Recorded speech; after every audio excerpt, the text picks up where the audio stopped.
இங்கே வருகை தந்திருக்கும் அனைத்து தாய்மார்களுக்கும் தந்தைமார்களுக்கும் என் உடன்பிறப்புகளுக்கும் இரத்த பந்தங்களுக்கும் அனைத்து நல்ல உள்ளங்களுக்கும் என் மனமார்ந்த காலை வணக்கத்தை தெரிவித்துக் கொள்கின்றேன். முதல்ல ஒரு கேள்வி வரும், எதுக்காக அரசியல்?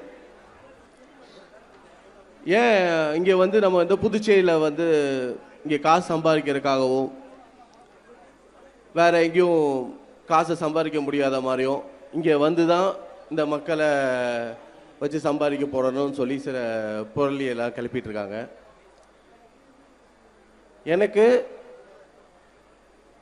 அரசியல் வரணுங்கிற எந்த ஒரு அவசியமோ மக்கள் கிட்ட இருக்க ஏமாத்தி சம்பாதிக்கணுங்கிற எந்த ஒரு நோக்கமும் இல்லை. இது முழுக்க என்னோட இருக்கிற வேலையெல்லாம் விட்டுட்டு நம்மளோட மக்கள் இவ்வளோ கஷ்டப்பட்டுட்டு இருக்காங்க, உறங்க இடம் இல்லை, பட்டாக்கு போட்ட லேண்ட் இல்லை, உணவு பிரச்சனை, குடிநீர் ஒழுங்காக விநியோகம் பண்ண முடியல, கழிவு நீர் கறந்து உயிர்கள்லாம் பாதிக்கப்படுகிறது, ஒரு 3 மாத குழந்தை ஒரு டாக்டர் ஹெல்த் சென்டரில் ஒரு நல்ல ஒரு டாக்டர் கூட இல்லாமல் அதை சூப்பர்வைஸ் பண்ண முடியாமல் ரீசெண்டாக தவறியிருக்காங்க. மருத்துவ ஊழல் எந்த அளவுக்கு போயிடுச்சுன்னா எல்லாத்தையும் தாண்டி கடைசியில் மனிதர்கள் வாழக்கூடிய அந்த உயிர் காக்கக்கூடிய ஒரு மருந்தில் கூட ஊழல் பண்ண ஆரம்பிச்சிட்டாங்க. இதெல்லாம் நம்ம வந்ததுக்கப்புறம் தான் இதெல்லாம் வெளியில் கொண்டு வந்துருக்கோம். இங்கே இருக்கிற ஆளுங்கட்சியும் சரி, இங்கே இருக்கிற எதிர்கட்சியும் சரி, எல்லாருமே ஒரு சிண்டிகேட் போட்டு யாரையுமே கேள்வி கேட்கறது இல்லை. அதனால தான் நாங்கள் மக்களுக்காக குரல் கொடுத்து அவங்களோட பிரச்சனைகள்லாம் தீர்த்து எப்படி புதுச்சேரியை சிங்கப்பூரா மாற்றி காட்டணும், டென்மார்க் மாதிரி எப்படி கரப்ஷன் ஃப்ரீயாக காட்டணும், அயர்லாந்து மாதிரி எப்படி ஹாப்பினஸ் இண்டெக்ஸ் நம்பர் 1 வரணுமோ அந்த மாதிரி வரணும், பூட்டான் கார்பன் நெகட்டிவ் ஒரு கம்ப்ளீட் கிரீன் எனர்ஜி, ஹாப்பினஸ் இண்டெக்ஸில் ஒன் ஆஃப் தி ஹையஸ்ட் ரேட்டிங்கில் இருக்கிற நாடுகள்.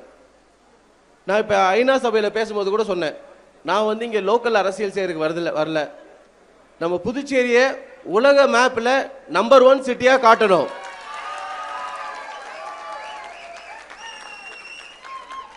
இங்க இருக்க மக்கள் பசியோ பட்டினியோ தண்ணியோ இதுக்காக எங்கேயுமே கஷ்டப்படக்கூடாது, அவங்க வாழ்வாதாரம் உயரணும், இளைஞருக்கு வேலை வாய்ப்பு கிடைக்கணும், முதியோர்களுக்கு நல்ல இலவச மருத்துவம் கிடைக்கணும். இன்னைக்கு மருத்துவங்கிற பேர்ல வெறும் ஹாஸ்பிட்டல் மட்டும்தான் இருக்கு, அங்கே ஒரு மருத்துவம் கூட இல்லை. காலேஜ் ஸ்டூடெண்ட்ஸ் பெண்கள் மேல பாலியல் வன்கொடுமை, இதை கேட்க போனா அவங்கள அடிக்கிறாங்க, உதைக்கிறாங்க. கிரிக்கெட்ல புதுச்சேரி சம்பந்தப்பட்டவங்க யாருமே அந்த டீம்ல சேர்க்காம வெளி மாநிலத்திலிருந்து சேர்த்து அவங்களுக்கு முன்னுரிமை கொடுத்துட்டு பண்றாங்க. ஒரு தனியார் பிசிசிஐல இருந்து எடுத்து அவர் தனியார் ஒருத்தர் பண்ற மாதிரி இருக்கு. நிறைய இடங்கள் ஹவுசிங் போர்டு மக்களோட பணத்துல அவங்க இடத்துல வீடை கட்டிட்டு 1 வருஷமா அந்த வீடு குடி உரிமை தராம 1 வருஷமா அங்கே நாய்களும் விலங்குகளும் அவங்க தங்கி அந்த இடத்த அசிங்கப்படுத்தி பூட்டி கிடக்குது. அன்னைக்கு நாங்கள் தான் போய் குரல் கொடுத்தோம். அதே மாதிரி பஸ் ஸ்டாண்டு கடைகள் திறக்கப்படாமல் இருக்கு. நிறைய factories, AFT mill, PASIC sugar mill, கைத்தறி தொழில், இவங்களுக்கெல்லாம் சம்பளம் இல்லாமல் அந்த மக்களோட வாழ்வாதாரமே அழிச்சு இன்னைக்கு அவங்க நடுத்தரவில் நிற்கிற அளவுக்கு இந்த அரசாங்கம் செஞ்சுட்டாங்க. இவங்களோட வாழ்வெல்லாம் உயர்த்தி இவங்களுக்கு ஒரு நல்ல வாழ்க்கை கொடுக்கணுங்கிறதுக்காக தான் இந்த அரசியலில் இறங்கியிருக்கோம். இப்போ என்னை எடுத்துட்டா, எங்கள் குடும்பத்தை எடுத்துக்கிட்டா, நாங்கள் அப்படியே பணத்திலே பிறந்துடல. எங்கள் ஐயா ரப்பர் தோட்டத்துக்கு 7 ரூபாய்க்கு வேலைக்கு போனார். எங்கள் அம்மாயி வந்து 3 ரூபா. ஸோ மொத்தம் அந்த குடும்பத்துக்கு வாழ்வாதாரமே 10 ரூபா தான். நான் ஸ்கூல் போகும்போது எங்கள் அப்பா தான் என்னை பைக்கில் வந்து என்னை இறக்கி விடுவார். அதுக்கப்புறம் ஆட்டோவில் போனேன், அதுக்கப்புறம் பஸ்ஸில் போனேன், அதுக்கப்புறம் காரில் போனேன்.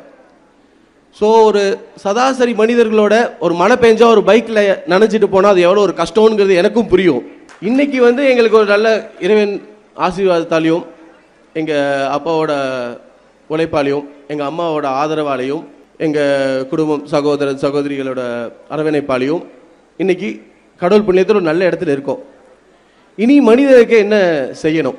இன்றைக்கி வீடு நல்லா இருந்தால் அடுத்தது குடும்பத்திலேருந்து யாராவது ஒரு ஆள் நாட்டுக்கு நல்லது செய்ய வரணும். எல்லாம் படித்து முடிச்சுட்டு யாருமே அரசியலுக்கு வரணுங்கிறது நினைக்கிறது இல்லை. வீட்டிலேருந்து யாருமே வந்து அரசியலுக்கு போய் அனுப்பணுங்கிறது நினைக்க மாட்டாங்க. ஃபஸ்ட் கிளாஸில் சேரணும், செகண்ட் கிளாஸில் சேரணும், தேர்ட் கிளாஸில் பேசணும், சேரணும், மெடிக்கல் எடுக்கணும், இன்ஜினியரிங் படிக்கணும்.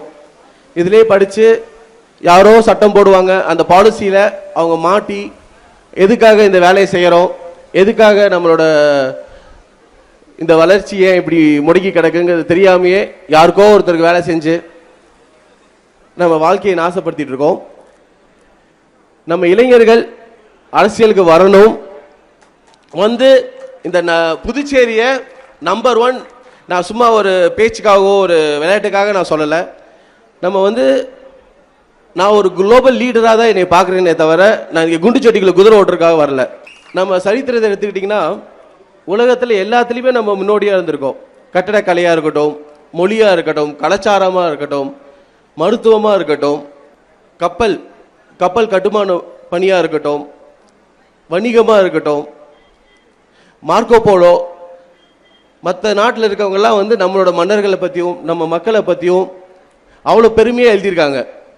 சோழர்கள் வந்து நேவி பேஸை வந்து எவ்வளோ ஸ்ட்ராங்காக வச்சுருந்தோம், வீரத்துக்கு எந்த அளவுக்கு பேர் போயிருக்கோம். இப்படிலாம் வந்து இன்றைக்கி வந்து நம்ம ஊரில் வந்து தண்ணி குடிச்சிட்டு இறந்துட்டுருக்கோம். மருத்துவத்தில் ஊழல், இந்த மாதிரி ஏகப்பட்ட விஷயங்கள், இதெல்லாம் ஒழித்து நம்ம கூடிய விரைவில் சிங்கப்பூர் மாதிரி, ஒரு டென்மார்க் மாதிரி, ஒரு பூட்டான் மாதிரி, ஒரு அயர்லாந்து மாதிரி நம்ம புதுச்சேரியை மாற்றியே தீரணும். இன்றைக்கி இந்த முடிவு எடுக்கலைன்னா இன்னும் ஒரு 5-10 வருஷத்தில் நம்ம ரொம்ப பின்தங்கிடுவோம்.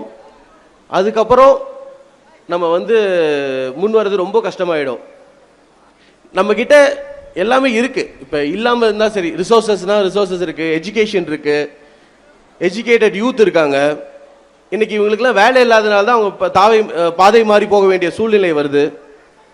ஸோ இது எல்லாத்துக்கும் முற்றுப்புள்ளி வச்சு நம்ம வந்து ஒரு நல்ல ஒரு ஆட்சியும் மக்களுக்கு என்ன தேவையோ அதை செஞ்சு கொடுத்து அவங்களோட அன்பையும் ஆதரவும் மட்டும்தான் இங்கே நான் கேட்டு வந்திருக்கேன். வேறு எதுவும் எனக்கு வேணாம்.